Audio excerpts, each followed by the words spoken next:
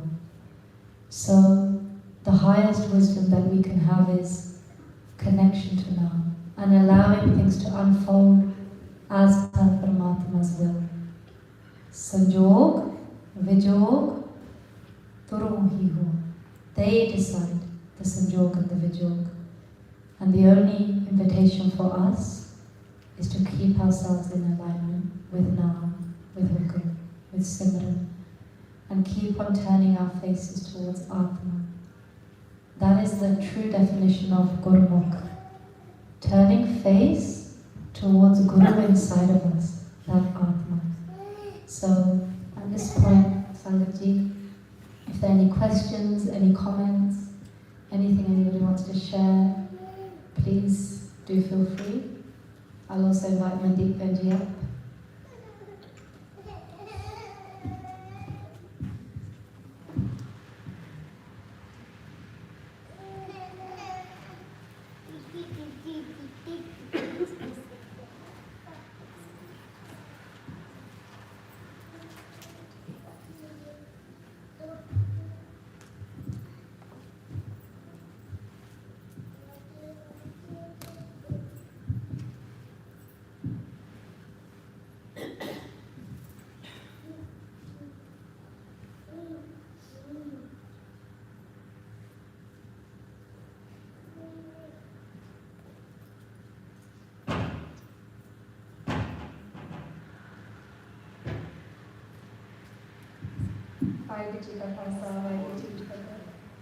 I'm not really sure what to talk about. So unless anybody has any questions.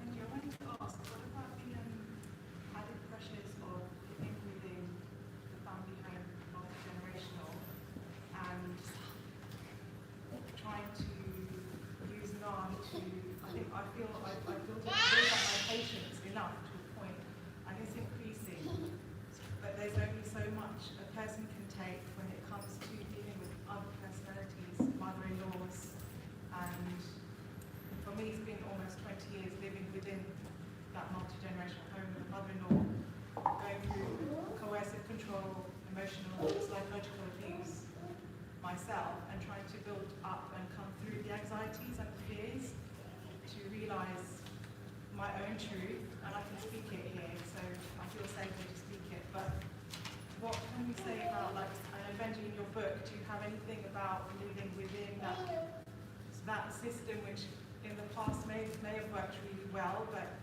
I think in this day and age there are so many challenges when it comes to trying to live within that system, and how can we find it within us when we've got our own relationship, and then we add the challenge of the in-laws within the home, well, mother-in-law within the home. How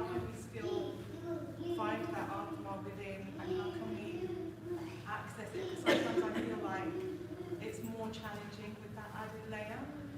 You've got your relationship, then you've got another person almost within the relationship. So how do we navigate those challenges whilst we're trying to raise our children, whilst we're trying to go to work, have a life, you know, all of these things. I'm feeling pressures of that, and I think I didn't feel them in those prior years, but now it's almost 20 years, and I think I've got to that point of an awakening almost, realising what I need to do, but it's hard work, and I'm finding that really difficult to navigate. So anything really helpful.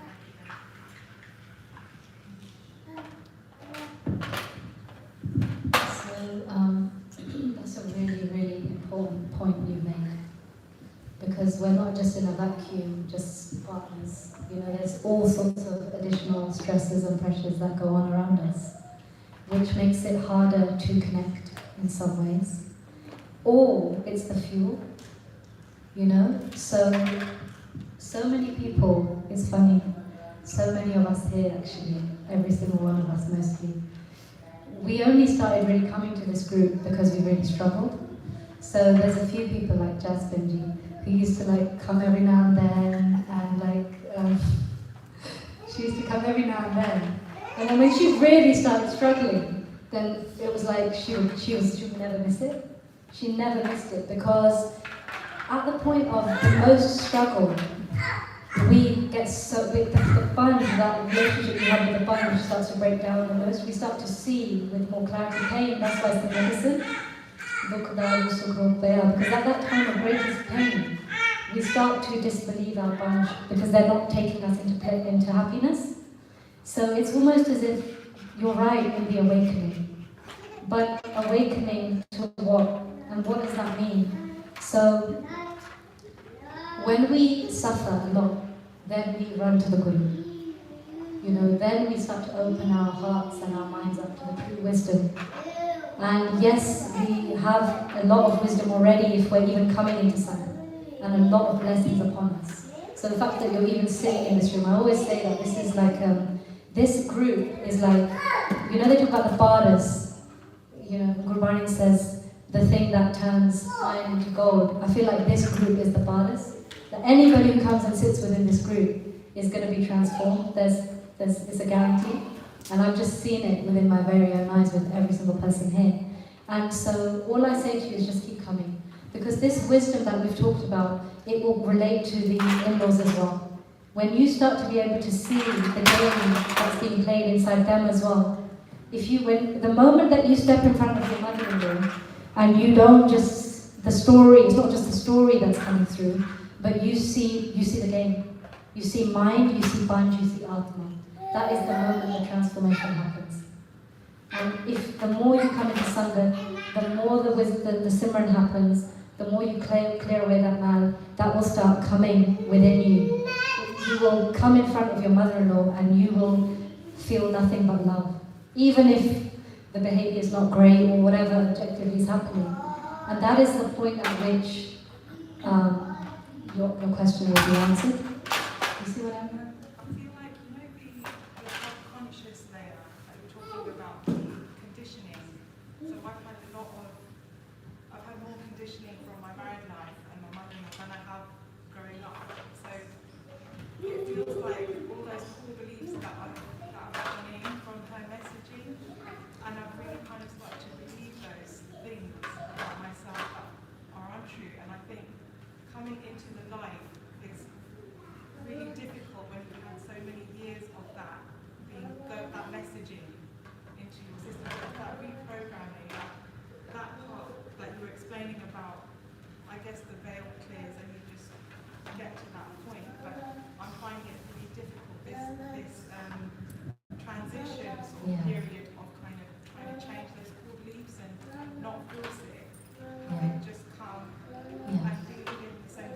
So I guess it holds a mirror up to yourself to say, see what you want you to see for yourself. But I think after all those years of conditioning, that self-conscious state, it's really difficult for me to access that and change it. You see what I mean? Yeah, and this isn't a path of force actually, it's just a path of grace. And when we come into the Sangha, the Sarovar, we have an Ishnan.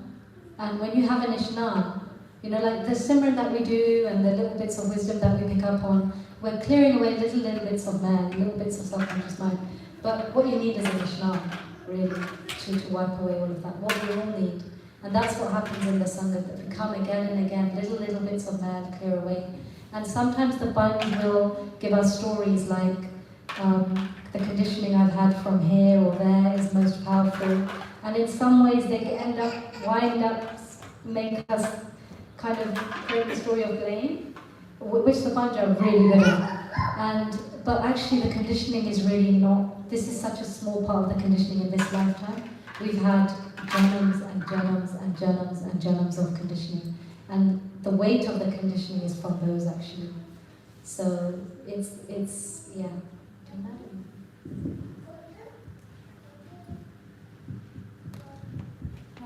So I just wanted to use some real life examples, adding to what Benji was saying. So I don't know if you guys remember, but we were speaking, there was an analogy that we were speaking about last week, which was the Maya dish. So the Sarvan Vaiguru, meaning the reality that we're seeing. So there's Vaiguru within reality, like that we're seeing in the 3D. And this is just, that makes up such. This only makes up like a very small percentage, the 0.001%. That many spiritual speakers speak about, that this is a small amount, and then the actual, let's say like a tiny dot in this room, and then the rest of such, the Brahm, the Sarva, Nirguna, the formless, is the 99.999%, like the rest of this room, for example. So what happens is, when we connect to that realm, when we connect to such, there's so many possibilities that we never have thought of, genuinely, because our minds can be so small, that all possibilities can come from that place. So I'm just going to give one example. So we went to Leicester for a Simran program. Was it a month or two ago? Yeah. So it's a few months ago. And I don't think there wasn't a lot of quantity of Simran that I was doing, but it was just being in the Sangha and going into the Simran, and then the moments that I was getting. And what happened after that trip was that when I came back, I got really ill and stuff happened. But actually what started happening was, I was going into sun a lot when I was ill, so I was going into that realm a lot. And afterwards, really deep core belief systems started changing. Really deep, like a lot of unworthiness. A lot of, these things that you have built up. And, really things that were really affecting my life. Certain thoughts that were replaying in my mind daily, and I was marinating them all the time. And literally overnight, the next day, my brain thought process changed. And that's not just happened once, it's happened a few times. And the path isn't linear. Like, it's not like, okay, one step, then two steps, then three steps. I think Benji used this really amazing analogy one time where, if this is Waigu in the middle, and then we're going around Waigu, and our path is just going back to them, but it's not, okay, we're just going around. It's like however closer we feel, or however disconnected we feel, it's further away. But Waigu is still always the center, Also, I just wanted to say that the path isn't easy. Like, we've been reincarnated 8.4 million lives to have this opportunity. Like, give ourselves some grace, it's okay. And if, one day we're really disconnected, or some days we're really disconnected, it's okay, just coming back into Sangha, coming back to Simran. And one example that I wanted to use was what's been happening during the Simran challenge that we've been doing. So for me, I just started a few weeks before, and about 3 weeks ago. And what I started seeing and realizing is that every time, because I had that constant, because before I was doing Simran, but it was kind of like, it wasn't as consistent as right now. And now it's non-negotiable, but then it was like, okay, let me fit it around the timetable, if I can do some now or some then, or whenever I have more dukkha, etc., or some more time being a mum. But then, because this has been a lot more consistent, what started happening is, do you know when you form any habit that's consistent, you start seeing a little bit more change on the outside? And what's happened is every single one, there's a few shepherds that we spoke about in yesterday's Simran Vichar group online, and all of the shepherds were speaking about how to get solutions to problems, and all of them were saying to connect to that realm, all of them were saying to connect to Sun, to connect to Naam. And during this challenge, what I realized is that there's just been a deep underlying faith, kind of more so the belief that something good is coming from this, something good, that this is for my bala, that something, you know, that Vaiku knows better, there's just something that shifted, a mindset change. And then also, I've just been seeing more and more miracles. Even if the veil of my mind is still mela, I've just been seeing it on the outside, like if I do a das, the next day that will come. And it's just building a lot more faith. Really, like I was crying out one time saying, "Why, Guruji, I really need support, I really need your support, I don't have any family around, etc." And then suddenly, this Benji comes along and says to me, you know, I've always wanted a daughter like you, and then help me with like drop-offs and pickups. Like that, where does that come from? You know? And it's not just coincidence when I've just done the ardas as well, you know? But then also we start to realize that the Bhakti of the document that this is leading us. So there's a Bhakti in Gurdwara which speaks about, do you know like a diva? And the tail that you put in the diva lights the jewel, right? And that's the fuel for it. And then just like us coming back for looking for a higher reason for things, coming back. Do you know like how a diamond over millions of years, first it's a rock, but over millions of years it's under a lot of pressure, which then it makes it really valuable. And we don't need to be addicted to pain to go through this. It's actually quite the opposite. It's actually removing ourselves from situations as well. Keeping on track with the Simran and the Sangha, and putting that Bharosa in the only one place, the only one person that can actually help us, the only one being, entity, everything that can actually help. Because our control jump in and enjoy. If Waheguru wants to, they can change anything in a minute if they want to.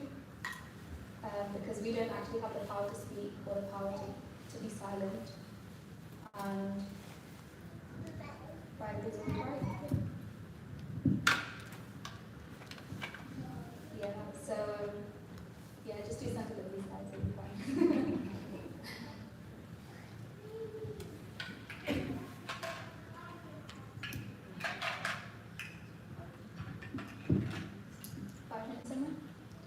Does anybody have any more questions or comments or want to come up and share? Okay.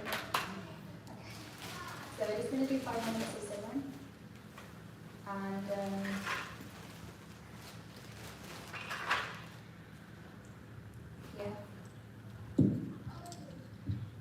Maharaji say, Venu tudhor jamangana, sir dukha ke dukha, dehe naam santokhiya, utre man ki bokha.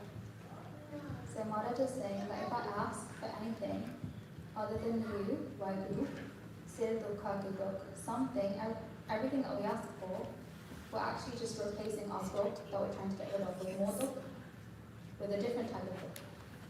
So it's like, okay, if we're asking for a marriage, we might get the mother-in-law, right?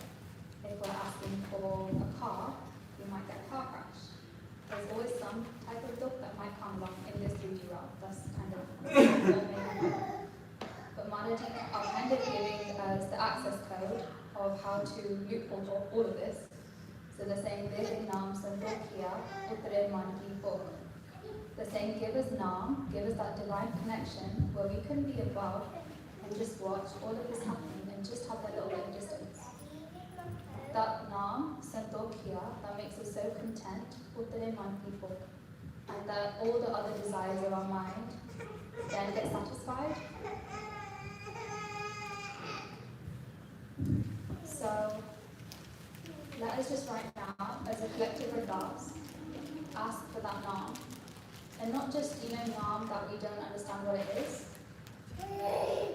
I like to use this analogy that, if on a Christmas wish list, if somebody asks for an Xbox, but they don't fully know what it is, but they've wrote it down, they're still going to get an Xbox.